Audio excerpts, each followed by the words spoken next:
মানুষ যত গুনাই করুক না কেন, আল্লাহ তাআলা যদি চান ক্ষমা করে দিতে পারেন। তার রহমতের দরজা সবসময় খোলা।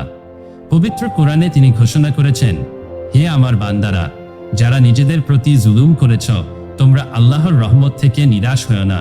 নিশ্চয়ই আল্লাহ সব গুনাহ ক্ষমা করে দেন। সূরা জুমারের 53। তবে এমন একটি গুনাহ আছে যা আল্লাহ তাআলা সাধারণত ক্ষমা করেন না। সেই গুনাহের ব্যাপারে তিনি কোরআনে কঠোর হুঁশিয়ারি উচ্চারণ করেছেন। এমনকি বলেছেন, এই গুনাহ যার মধ্যে থাকবে, জান্নাত তার জন্য হারাম হয়ে যাবে। সেই ভয়ানক গুনাহ কেউ করলে সে চিরতরে জাহান্নামের যোগ্য হয়ে যাবে। সেই ভয়ঙ্কর গুনাহটি কি? সেই গুনাহটির নাম হলো শিরক, অর্থাৎ আল্লাহর সঙ্গে কাউকে অংশীদার বা সমকক্ষ বানানো।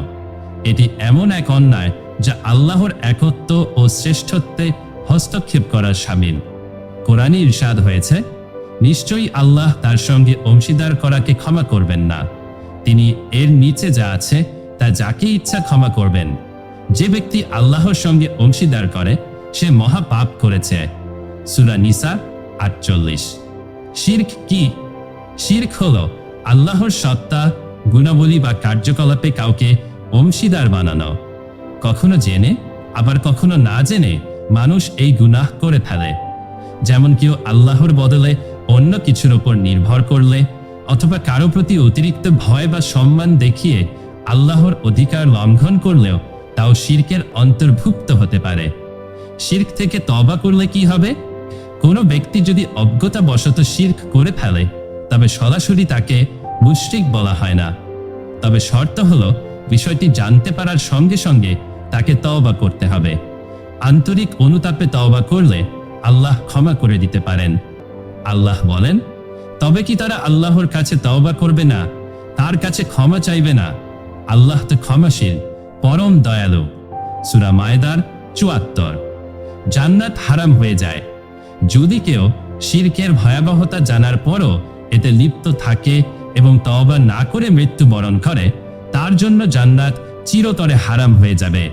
কোরআনের ভাষায়, নিশ্চয়ই যে ব্যক্তি আল্লাহর সঙ্গে অংশীদার করে, আল্লাহ তার জন্য জান্নাত হারাম করে দিয়েছেন এবং তার বাসস্থান জাহান্নাম, আর জালেমদের কোনো সাহায্যকারী নেই।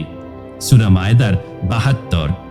নবীজির দোয়া, অজানা শিরক থেকেও বেঁচে থাকুন। নবীজি তার সাহাবীদেরকে অজানা শিরক থেকেও বেঁচে থাকার জন্য আল্লাহর কাছে আশ্রয় চাইতে শিখিয়েছেন। হে আল্লাহ, আমি জেনে শুনে শিরক করার হাত থেকে আপনার আশ্রয় চাই এবং অজান্তে যদি কিছু হয়ে থাকে তার জন্য আমি আপনার কাছে ক্ষমা চাই।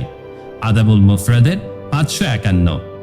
আল্লাহ তাআলা আমাদের সবাইকে শিরক থেকে হেফাজত করুন। তাওহীদের ওপর দৃঢ়ভাবে অটল রাখুন। অজান্তে কোনো গুনাহ হয়ে গেলে তা জানার সঙ্গে সঙ্গে তওবার তৌফিক দেন। আমিন।